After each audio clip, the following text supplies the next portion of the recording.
on the triangle one. Danger. Exceeding safety limits of engine containment field. Hello, welcome back to Star Trek Sodium. This week's episode is Hollow Pursuits, which I think is one of the more fun episodes of Season 3. This episode was famously written by acclaimed author Sally Caves while she was allegedly sitting in KFC in Toronto one warm afternoon. She had been sitting there eating her greasy chicken when she couldn't help but notice the awkward mannerisms of an anxious employee. She put her brain into high gear and invented the character of Reginald Barclay there on the spot. As the story beats for the episode manifested in her head, she apparently wrote down notes on the napkin which lay next to her finger-licking chicken. That's why this episode is commonly known by a few people as the KFC episode. So if you're ever walking down the street near some passers-by and you hear them talking about the KFC episode of Star Trek, they obviously mean Hollow Pursuits. I don't want any trouble here, Barclay. Trouble? Why would there be trouble? The first of 5 Star Trek The Next Generation episodes to feature the character of Reginald Barclay. The character in Hollow Pursuits is nicknamed Broccoli by the crew, which in later episodes would be changed to Dippy. The Murdoch actor would go on to say that he was thankful for the chance of being on the screen once again after his forgettable turn as the character in the A-Team. The 6 people that are familiar with the A-Team would note that his co-stars on that show would also be famous in their own rights for science fiction, as the face actor of the A-Team, Dirk Benedict, would go on to be in Battlestar Galactica, and meanwhile Mr. T would steal the limelight by starring as Captain Zogzrag in Galactic Crush Robots. While the background extras for the episode were putting on their Starfleet uniforms, a trash collector from Hollywood Waste Company was in the room, emptying the old cake and screwed up paper from the bins. In a bizarre turn of events, he got confused and put on one of the uniforms by mistake, and was then ushered into the studio with the other actors. That's why if you look closely in the scene in 10 Forward, you'll note that one of the actors doesn't look as clean-shaven as the others.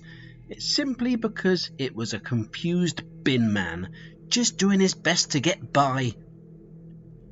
The name of this episode is Hollow Pursuits, but did you even know that prior to this episode's release, there was a few other episode names in contention?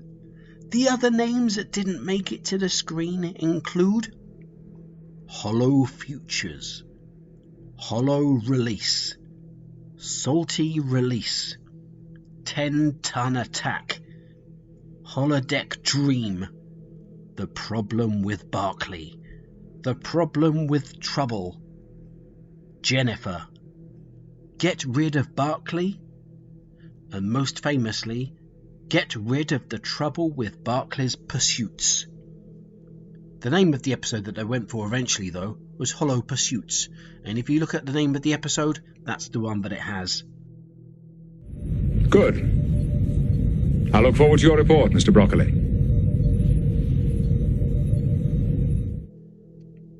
Just 1 year after Hollow Pursuits would be released, the blockbuster movie Terminator 2 would hit the silver screens of the world, and the coincidences wouldn't end there. Hollow Pursuits featured artificial intelligence in the use of its holodeck, and it also uses special effects added in post-production, just like Terminator 2 would go on to have. I think it's fair to say that without this stone-cold Star Trek classic of an episode, Terminator 2 wouldn't exist, and if it did, it would possibly be a lot different from the film that we eventually got. One actor who didn't get to take part in the episode very much, unfortunately, was the data robot actor, Spiner.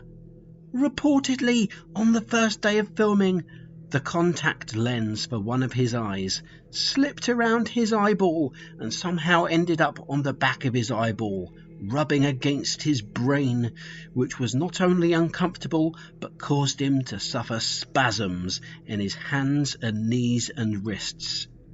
He apparently was taken to the hospital, where the experts extracted the small glass disc using a special machine that both oscillates and sucks. Everyone learned a lesson that day about not rushing when it comes to pushing glass into people's eyes, and as far as I can tell, it never happened again. During the production of Hollow Pursuits, the Crusher actor was reportedly having therapy for the fear of birds. After the attack by a bird on set just 2 weeks ago, the actor refused to go anywhere outside, which severely hampered their ability to get to the set to film scenes for Star Trek. Rick Berman had helpfully agreed to personally pay for the treatment, which allegedly involved moving stuffed birds closer and closer to the Crusher actor from across the room until they were used to it again and the fear itself had taken flight. Eventually, the actor could easily withstand several of these stuffed birds being around them, and so could eventually return to work. The nickname of Birdface, however, stuck to the actor for the next couple of years, as nearly all of the other actors would delight in delivering this funny name to them. It was during the production of this soapy episode that Marina Citrus tried to start her now famous Star Trek reading club. She allegedly invited her co-actors to gather together once the cameras had been turned off, to read stories together, to recommend each other books, and to slag off books that they really hate. 2 actors were notable by their absence at this reading club. The Picard actor laughed off the idea of a book club, as he claimed he had already read every book in the world. The other actor not at the club was the Reg Barclay actor, who simply wasn't invited. He apparently asked to join the club, as he had only read 5 or 6 books since leaving school, and he wanted to read more, but Marina Citrus apparently just scoffed and told him to come back when he was a full-time Star Trek actor, like all of her friends. Fear struck the Riker actor while filming Hollow Pursuits, when the Barclay actor, Murdoch, told Frakes that his beard had a few grey hairs growing in it. All of the regular actors had been keeping this to themselves, but the new actor in the studio was only too happy to tell Frakes that the grey hairs were really starting to break out amongst the gravy brown forest growing on his chin. Reportedly, Frakes was happy to be told and went to the makeup department for help. They would utilise the same follicle technology that they used on the Worf actor to produce a true and realistic brown beard. From this point on, after fitting Worf's beard each day, they would then move on to Riker and fit him with a few new brown hairs where the grey intruders once grew. And now on to the comment of the week, where Eric T3769 says, "What's with the weird actors' name pronunciations? I can't tell if this is a spoof or what." Well, I'm afraid that's the problem. It is weird actors, and sometimes weird actors do have strange names, and I can't help that. So thanks for your comment, Eric. Thanks ever so much for checking out these terrific facts all about the famous episode Hollow Pursuits, which is the 21st episode of Season 3 of Star Trek Next Generation. Please subscribe if you liked it. Please go and check out some of the other videos on here, because there's lots of these things.